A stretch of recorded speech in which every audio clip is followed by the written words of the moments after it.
Bueno, buenas noches. Un nuevo programa 40 minutos de responsabilidad social, tocando todos los temas que tienen que ver con los objetivos de desarrollo sostenible y trabajando especialmente el ODS número 16, que es el que habla de paz, justicia e instituciones sólidas, y lo trabajamos y lo conversamos para darle contenido propio también en función de la responsabilidad social en la información y en la comunicación. Hoy tenemos una conexión muy especial con un invitado también muy especial, que es el ingeniero Juan Pablo Schiavi. Con Juan Pablo vamos a hablar desde su prisión en la unidad 31 de la cárcel de Ezeiza.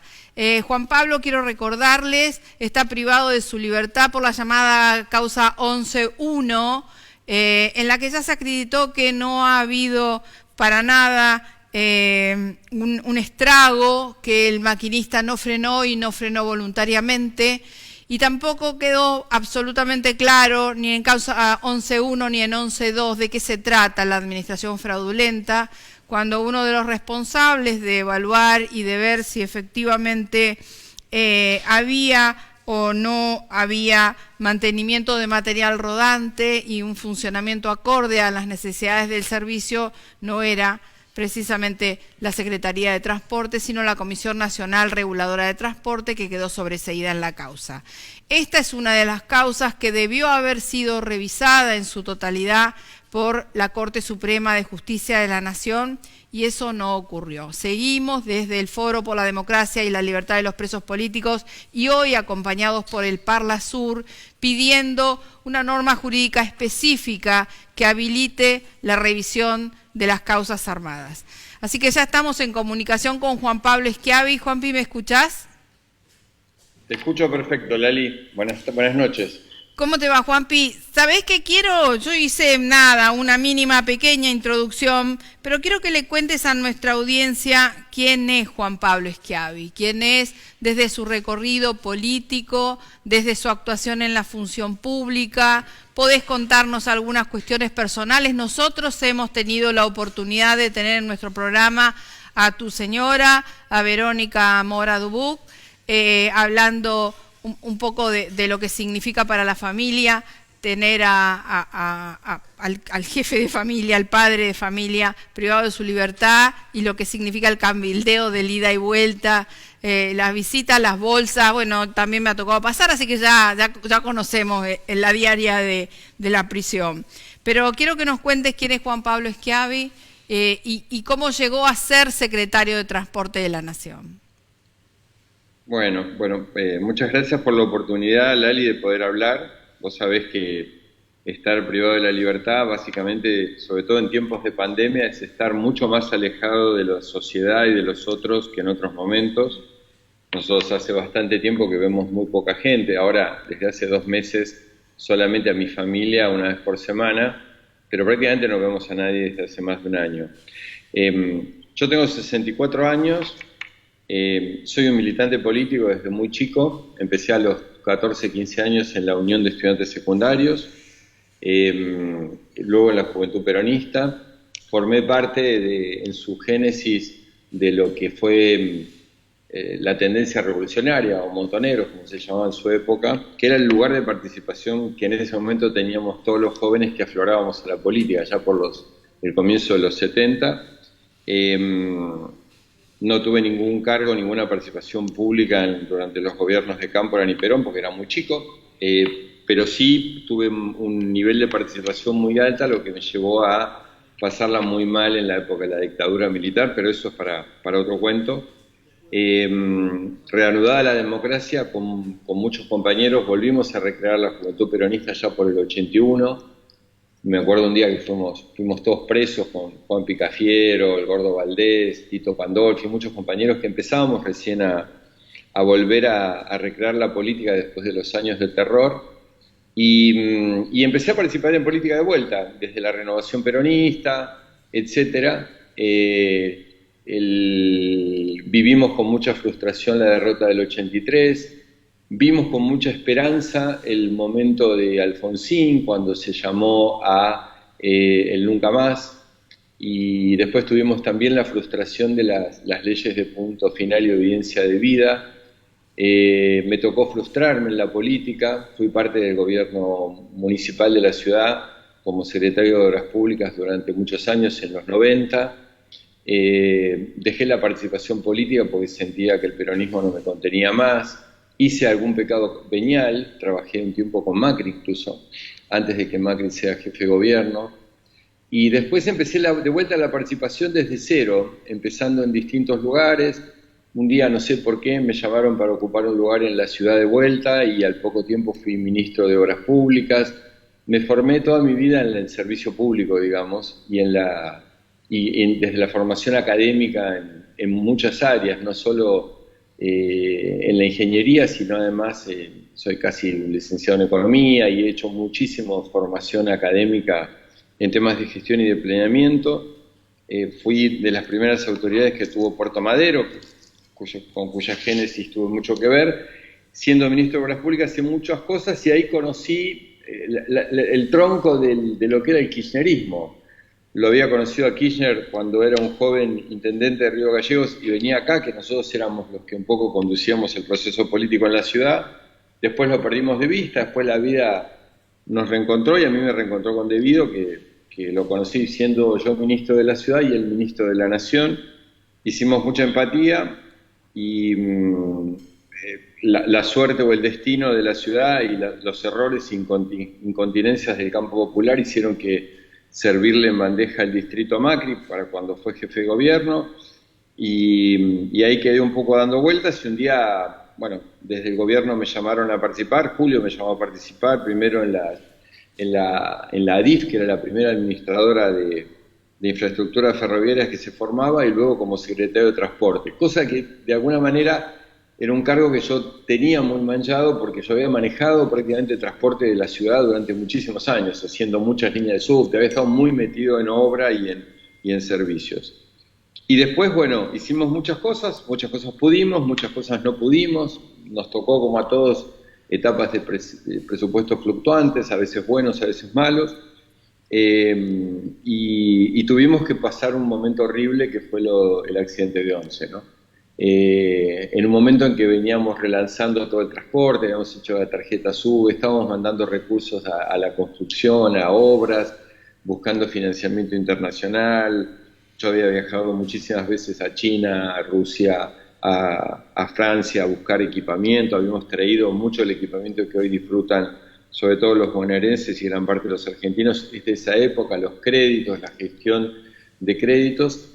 Y bueno, pasó esto del accidente de Once, que de entrada sentimos como un mazazo en la cabeza porque no estábamos preparados para una cosa de ese tipo. Y con el tiempo, y después de estar mucho tiempo acá, reflexionando mucho, nos damos cuenta que fue el primer acto de lawfare consagrado de la Argentina, donde se juntó en un mismo evento una cosa espantosa, que es un crimen muy grande, que al día de hoy no sabemos si fue por un descuido o fue adrede.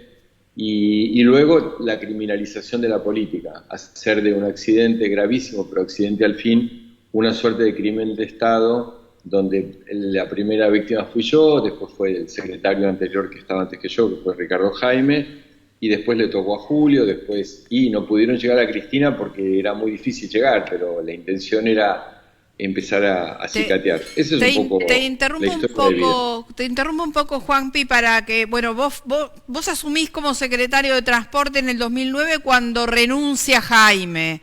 Sí. ¿Y cómo ves eso de cuando se inicia el juicio de Once, los apuntados son vos y Ricardo Jaime, que hacía más de 2 años, 3, que no estaba en la función pública? O sea, lo terrible de esto que bien vos relatás, el armado del lawfare, el eslogan "la corrupción mata", y todo eso que vino después, toda esa movida tan dura y tan pesada.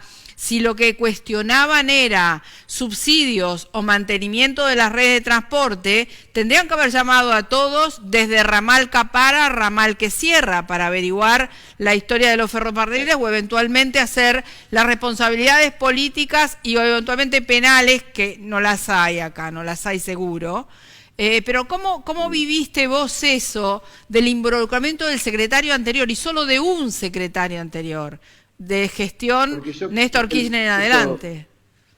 Sí, porque yo creo que el proceso de lawfare no empezó con el juicio de 11, o sea, ese fue el primer resultado fuerte, creo que fue por el 2004, 2005, yo era ministro de la Ciudad de Buenos Aires, pero lo veíamos desde afuera, veíamos que empezaban a aparecer causas y dichos y tapas de diarios que involucraban a Devido, a Jaime, etcétera. Sobre Jaime existió un proceso de criminalización personal de su imagen mucho antes de que deje de ser secretario. Y yo no daba ese perfil. Entonces, la figura completa que necesitaban era el escándalo. Entonces necesitaron poner a Ricardo Jaime como si, que en realidad hacía 2 años y 9 meses que no era secretario de Transporte, con lo cual, en un accidente, ¿qué podría haber tenido que saber? ¿Qué podría haber pensado que hubiera sucedido? A todos nosotros, los que somos personas de Estado, nos ha tocado terminar obras. Yo terminé toda la línea H que la empezó de la Rúa, y por ahí tiene alguna falla. ¿De quién es la culpa? Claro. Bueno, el Estado es así, no empieza el día que uno llega. Bueno, en el caso buscaron para que la foto sea completa, la búsqueda de un funcionario con mucho castigo mediático, uno que estaba ahí y que además creo que hoy cometí la inocencia de sentarme solo en una conferencia de prensa, no sé si te acordás el día del accidente, que me dijeron de todo, por lo que yo había dicho, y armaron esta historia de la corrupción mata, que no fue en el primer momento, pero a poco de empezar el juicio, los que estábamos ahí ya nos dimos cuenta que nosotros íbamos a ser condenados, que no había manera, que no había explicación posible, que no entraba ningún razonamiento y que, como éramos todos noveles en los juicios, tampoco nosotros tuvimos la reacción necesaria y jamás pensamos que había que hablar con un fiscal por encima del fiscal que teníamos para que la causa tomara un rumbo más adecuado. No creíamos, yo en lo personal, no creí jamás que iba a existir un proceso de este tipo, de que no se escuchara, que la palabra no sirviera. Al contrario, yo dije, bueno, que venga el juicio, porque ahí yo voy a poder demostrar.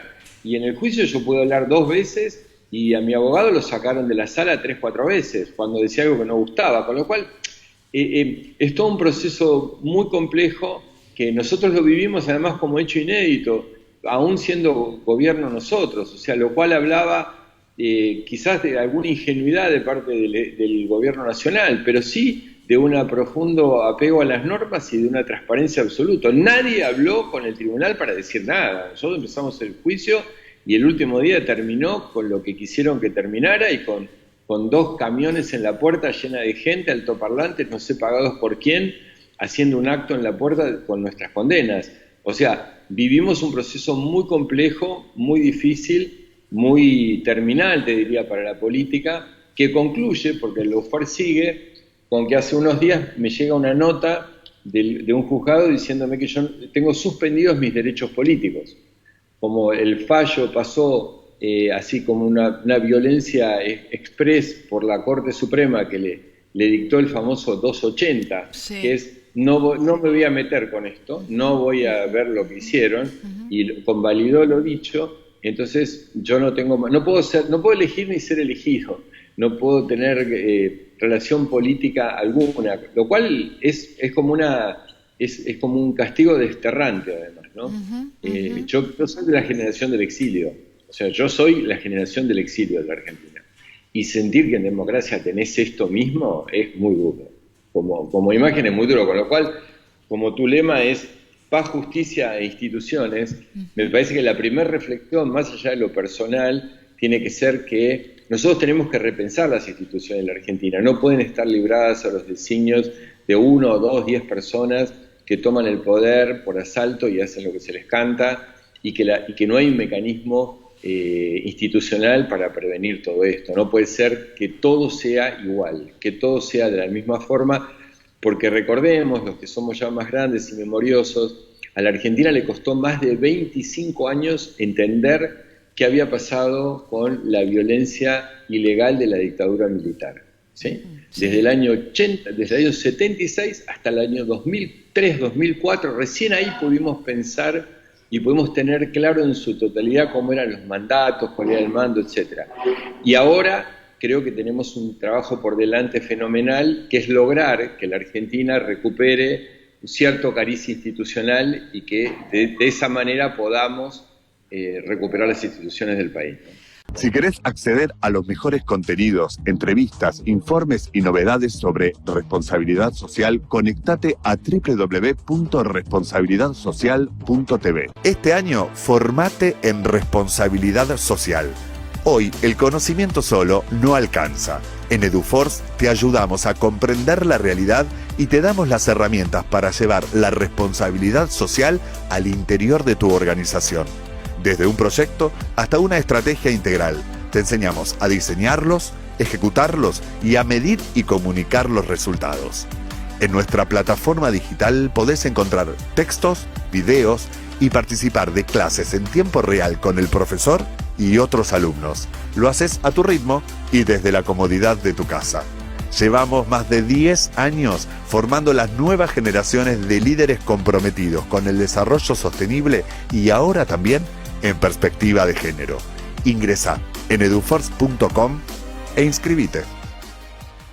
Juanpi, cuando hablamos de instituciones sólidas, yo siempre me refiero a los 3 poderes del Estado, porque hoy el Poder Judicial está, fuertemente cuestionado y la verdad que es el único que prima sobre el resto, y el Poder Ejecutivo y el Poder Legislativo duermen. Estamos en un gobierno nacional y popular que teóricamente dijo que iba por el nunca más a esta persecución, luego lo llamó presos arbitrarios y demás, pero lo cierto es que el Poder Legislativo ha tenido, fuerte injerencia en todo lo que pasó en el país todo el tiempo.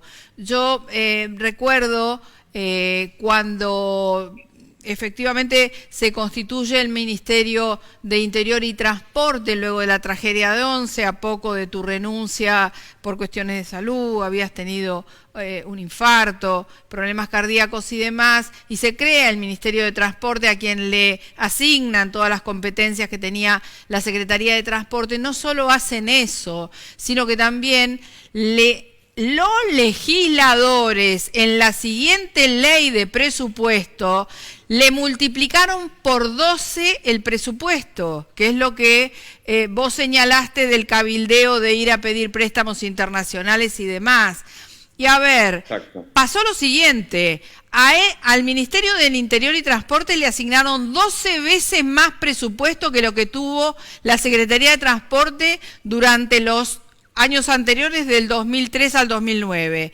Y yo recuerdo que en la causa 11-2, donde estaba imputado Julio Devido y también fue condenado, y veremos si la revisa la Corte o no, prestó testimonio el contador Randazzo. Y el contador Randazzo dijo también, no sé por qué Devido está sentado ahí, palabras más, palabras menos. Yo tuve 2 accidentes más, o 3, Castelar, no sé cuál y no sé cuál, con muertos también. A mí nunca me llamaron, dijo, a mí nunca me llamaron como funcionario público. Entonces, a ver, ¿cómo se entiende esto? De algunos sí y otros no. ¿Cómo se entiende esto de que los legisladores, que son los mayores responsables de explicar por qué asignan presupuesto para algunas cosas, luego aprueban las ejecuciones presupuestarias y luego esconden la mano y no se presentan? ¿Qué sentís vos cuando ves eso? Porque de última, vos en tus años de gestión, incluso el ingeniero Jaime, pudieron haber hecho muchas cosas más que no se hicieron. Mirá, vos sabés que un día en el juicio yo expuse y expliqué que a mí me había tocado en el presupuesto 2011, el último que ejecuté entero, sobre ejecutar el presupuesto. Para quienes no entiendan el término, es cuando vos gastás más de lo que te dan. Yo había sobre ejecutado el presupuesto. Y con esa sobre ejecución del presupuesto, mi presupuesto asignado y ejecutado había sido el 7% de lo que era el presupuesto que le tocó 2 años después a Randazzo. Eso es lo que yo sentí. Yo sentí una enorme impotencia. Los morales de la vida, la cantidad de diputados y senadores que a nosotros nos decían que no nos iban a dar un peso para obras, cuando vino un cambio de gestión, generaron no solo un peso para gestión, sino la historia dirá cómo fueron muchos de los contratos que nos subsiguieron a nosotros en términos de compra de materiales y de equipos. Yo sentí una impotencia muy grande, la misma que siento, Lali, cuando veo que el Poder Ejecutivo actual, del cual me siento también amigo, compañero y solidario, pero hicieron toda esta política de mucha declamación y poca acción. Ha habido, y aclaro, yo estoy preso, pero yo no dejo de pensar que hay cantidad todavía de muchachos que están con prisión domiciliaria, que hay centenares de compañeros que están con procesos y que hay otros centenares que tienen la espada de Damocles que en algún momento los van a llamar y los van a procesar por lo hecho entre el 2003 y el 2015. Entonces digo, si una fuerza política no puede pensar y no puede actuar ante una avalancha política, porque no es una avalancha de otro tipo, que existe sobre vos mismo, sobre tu gente, tus compañeros, para dejar un testimonio para adelante diciendo no, esto no hay que hacerlo más.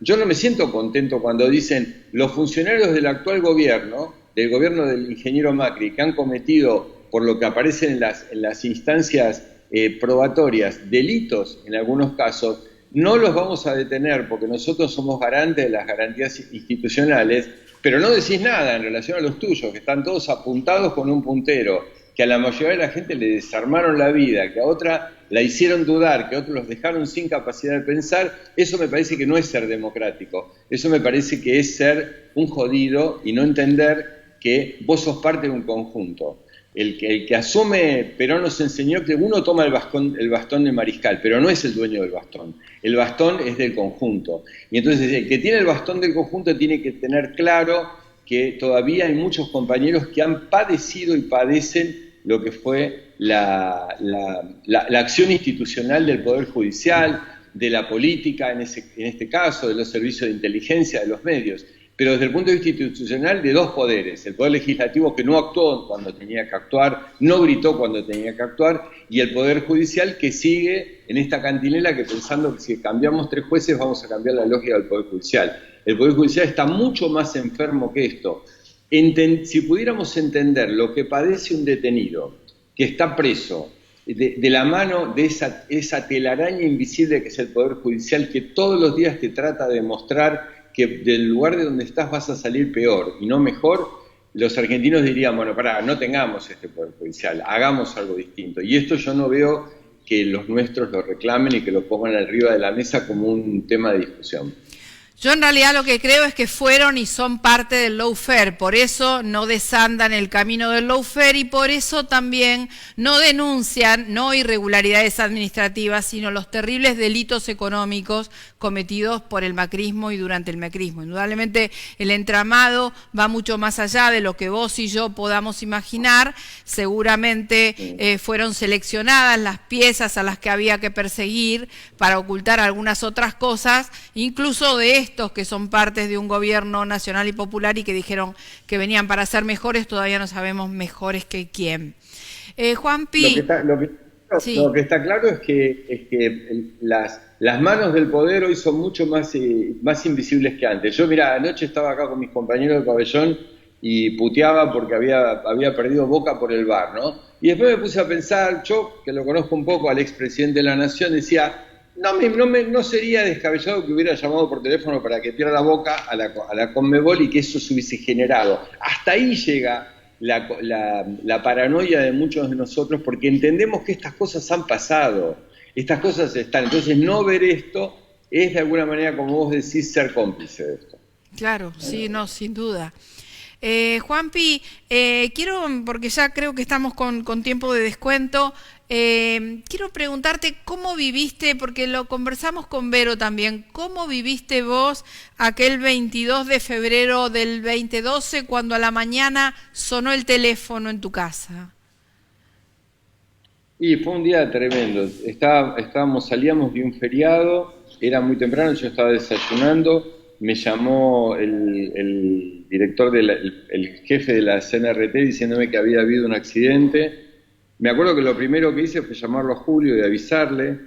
Después intenté llamarlo a mi subsecretario, que falleció, pobrecito, Antonio Luna, y como no pude conseguir con él, antes de hablar con la presidenta, lo llamé al secretario general de la Fraternidad, Maturano, y nunca me voy a olvidar las palabras. Cada vez que veo las rejas acá me acuerdo de esas palabras, porque él me dijo, no vayas, debe haber sido un golpecito, así.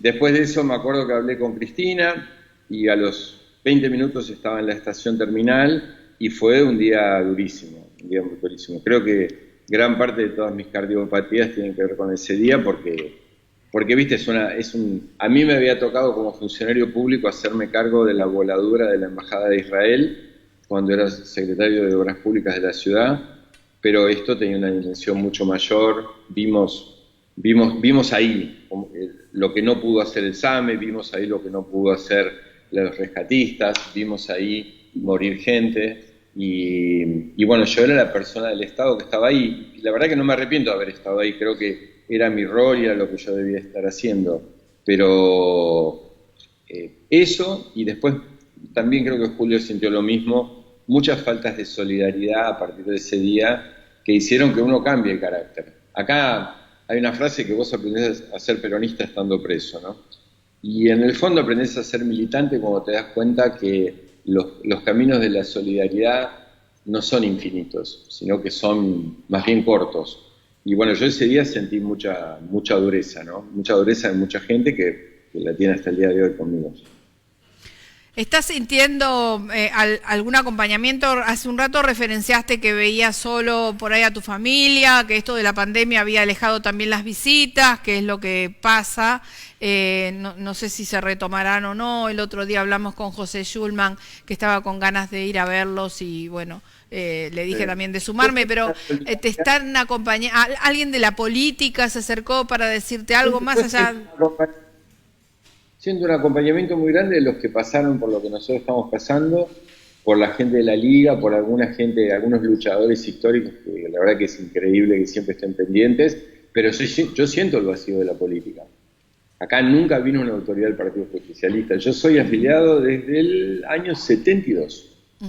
Y no vino nunca un dirigente del Partido Justicialista, dirigente oficial. Han venido compañeros, inclusive funcionarios públicos, pero en términos de compañeros. Pero desde el punto de vista institucional, ni cuando esta cárcel estaba llena de presos políticos, y cuando habíamos llenado 3 pabellones en Ezeiza, en la otra cárcel de Ezeiza, nunca vino nadie representativo.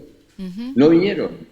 Yo creo que eso es un problema muy grave, porque eso no se recupera. Yo siento con orgullo haber sido un pendejo que fui el 25 de mayo del 73 a la puerta de la cárcel de Devoto. Y lo siento como un orgullo militante, que nadie se haya estimulado con que las personas, ni siquiera personal, pero el conjunto que padeció esto, tuviera que tener me parece que hay un esquema de ocultamiento, me parece que es, y los pueblos que ocultan la historia la padecen después, porque esto te puede volver, o sea, claramente puede ser un proceso de vuelta. Juanpi, último, si tuviera delante tuyo al presidente de la Nación, Alberto Fernández, con quien compartiste espacio en el PJ Capital, que obvio te conoce, ¿qué le dirías?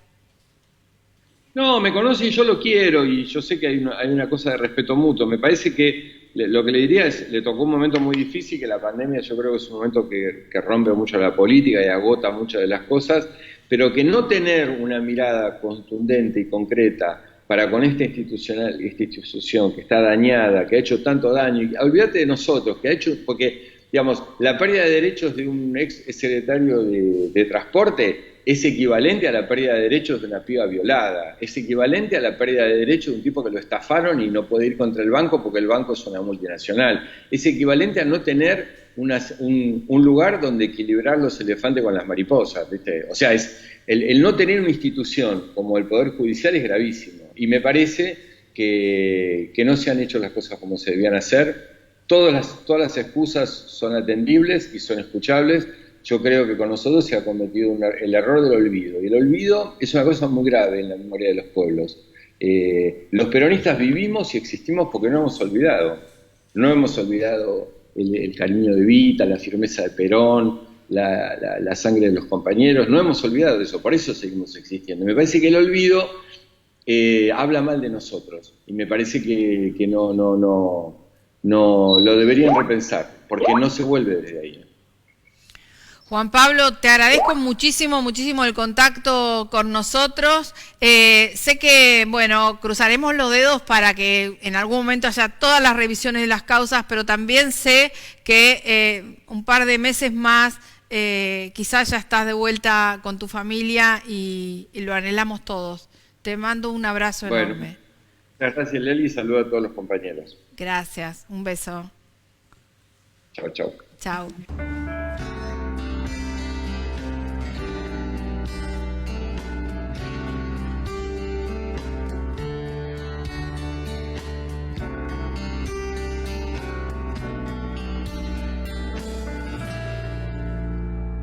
El tiempo fue pasando y nos fuimos conociendo, amabas y sufrías.